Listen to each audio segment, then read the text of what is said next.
J'ai vu Joshua.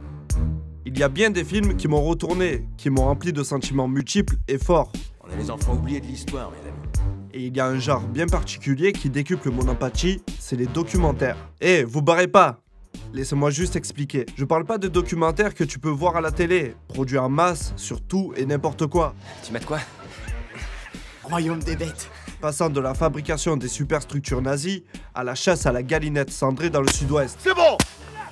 Non, je parle de vrais films documentaires. Le maître dans le genre, à mes yeux, c'est Michael Moore. Je pense que c'est le premier avec Bowling for Columbine qui m'a fait comprendre qu'un documentaire pouvait m'intéresser, me divertir et m'éduquer, tout ça en 1h30. Puis vint la claque Fahrenheit 9/11, qui en plus de m'éduquer à nouveau, fondera mes idéaux politiques. Entre-temps, j'ai bouffé un paquet de documentaires sur l'une de mes passions, le rap, plus particulièrement Tupac. Tout ceci a forgé mes goûts musicaux et surtout politiques.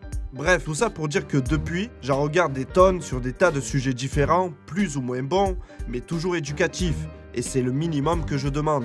Et quand il y a quelques mois, à l'occasion de la sortie du documentaire Joshua sur Netflix, je découvris à nouveau à quel point un documentaire pouvait me divertir, mais surtout me procurer des émotions plus palpables qu'avec un film, je me suis dit qu'il fallait que j'en parle. Joshua raconte l'histoire d'un gosse hongkongais de 14 ans et ado déjà plutôt politisé et au courant de ce qu'il se passe dans son pays. Effectivement, à Hong Kong, les choses sont compliquées. Je suis pas un expert en géopolitique, mais en gros, ils sont dans un pays communiste, mais ça a appartenu à l'Angleterre pendant très longtemps, jusqu'en 1997 où Hong Kong a été rétrocédé à la Chine. Ce qui fait que cette population habituée au mode de vie occidental a été petit à petit changée pour ressembler plus au mode de vie chinois. En 2012, une loi passe au niveau de l'éducation nationale visant à introduire des cours de patriotisme. Ce qui n'est pas du goût d'un ado de 14 ans qui voit ça comme du lavage de cerveau, et cet ado c'est Joshua Wong. Il décide alors de se battre pour faire retirer cette loi et ses cours. Seul, puis à 2, 3, 15, Joshua monte un vrai mouvement à un point inimaginable. Le film suit donc le parcours de cet ado hors norme jusqu'à ses 18 ans, jusqu'en 2016 plus précisément. Et putain que c'est grandiose. Déjà la réal est parfaite et il y a des plans qui pètent la rétine. Mais surtout, il y a une montée en puissance du documentaire qui équivaut n'importe quel blockbuster. L'histoire est juste impressionnante en sachant que toutes les images sont vraies et pour moi inédites.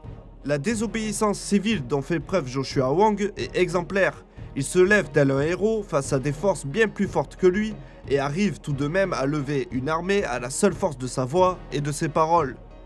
Ce gosse m'a touché et ça m'a donné toujours plus envie de liberté, de contestation et de changement de système.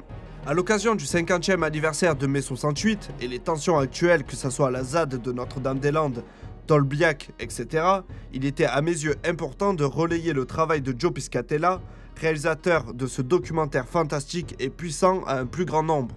C'était Ace Modé pour J'ai vu Joshua, à la prochaine.